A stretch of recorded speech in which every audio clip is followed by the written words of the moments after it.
going down the same stretch of river over and over again, you get really boring. But you'll have to trust me when I say that it really doesn't. The reason I say that is the river is, in my opinion, the heart of the land, and it's what draws all life to it. All the animals, all the wildlife, all the history of a land you can accumulate and discover by just going down the river. Because that seems to be the central point anywhere that you go where it collects. If hiking, and I know everybody likes to see beautiful places, but if hiking and all the work that's it takes to get to beautiful places that nobody else can get to is not really your thing, I've got the sport for you.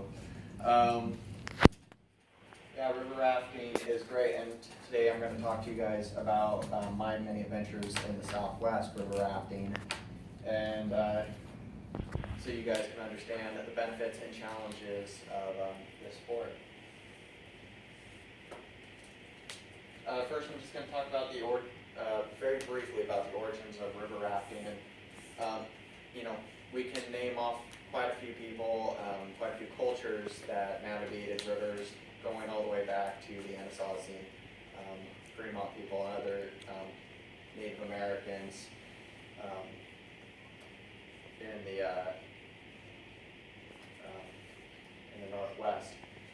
But I'm going to say that John Wesley Powell's expedition in 1869 and 1872, where he navigated the Green River and Colorado rivers, is really the kickoff point for river rafting in general in the U.S. That was really the point at which people were like, hey, we can start doing this. And after that, it didn't really grow into a huge industry until the 1960s. It didn't blow up.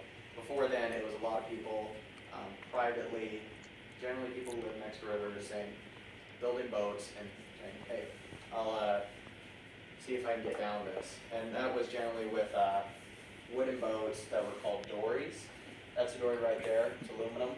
They're terribly unforgiving, and people use them today just for the nostalgic feel, but they're just terrible, I think. Rubber rafts are better, and those came really heavily into use in the 1960s.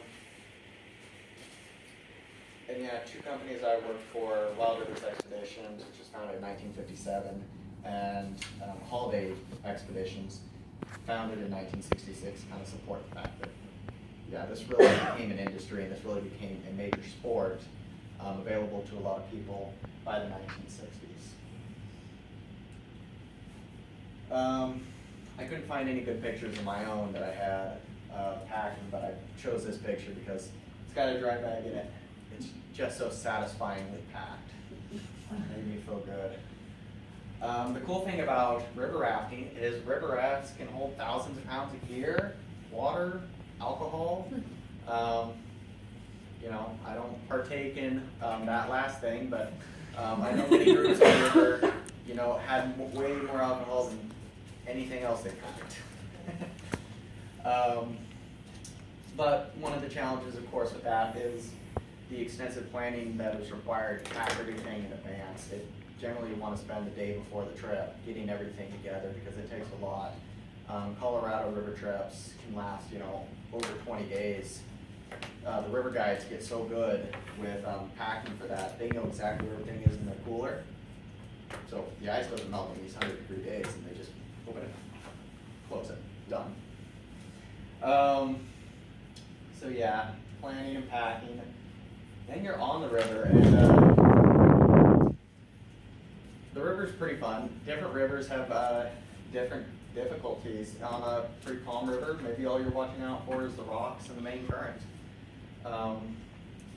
In other rivers, you're constantly paying attention through rapids and trying not to destroy your boat or end up in the water and everything else in the water. But the nice thing about it is you're just floating. There's not really a whole lot of effort required to it unless you're trying to paddle faster. And it also allows you to view animals from a safe and respectful distance. And it's a lot like glamping. You have all the food that you could ever need to make whatever you want, because you can take everything. It's really great. And you get to sleep and be close to nature, or you can sleep on a boat and feel the water underneath you. There are some challenges though. It's not all great. There's, in the Southwest, there is the heat, 110 days, and being out on the raft, you're completely exposed to that. You can sometimes put up an umbrella, but the heat often brings wind. The wind will tear off your umbrella, or as it so often seems to be, it's going the opposite direction you are, and sometimes it gets so strong that if you're not rowing, you're going backwards on the river. It's terrible.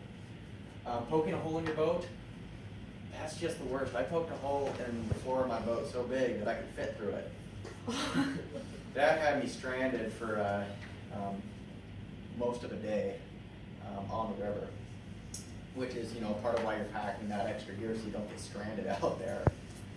Because in these canyons in the Southwest, you can't get out except by river, so you don't want to get stranded in the canyon. And there's also flash floods. This was after a flash flood. That particular flash flood was a big one. It went from, the river rose 8 feet in about 15 minutes. I was sleeping on a pad, and I woke up in the middle of the night and the water's laughing at my face. Get to higher ground. That was the next morning as the water level dropped again and the boats settled. But yeah, no, the nice thing about river rafting is the water is dynamic, and therefore the landscape around water is extremely dynamic as well. Water levels rise and fall. Wildlife moves on to different portions of the river. And every time you go down, you immerse yourself even further into this world, and it grows on you. You notice more and more every time you go down. It never gets boring. There's always new things that you hadn't noticed before. Because once you notice all those things, you start noticing the extra details and the extra details every time you go down. And sometimes there's new things, like things dry out, and you get to travel places on the river that you haven't been to before. And by the way, all these except for the packing picture were all my own pictures that I've taken. And then, yeah, so it's benefits and challenges to river rafting, but it's definitely a sport that everyone should try at least once in their life.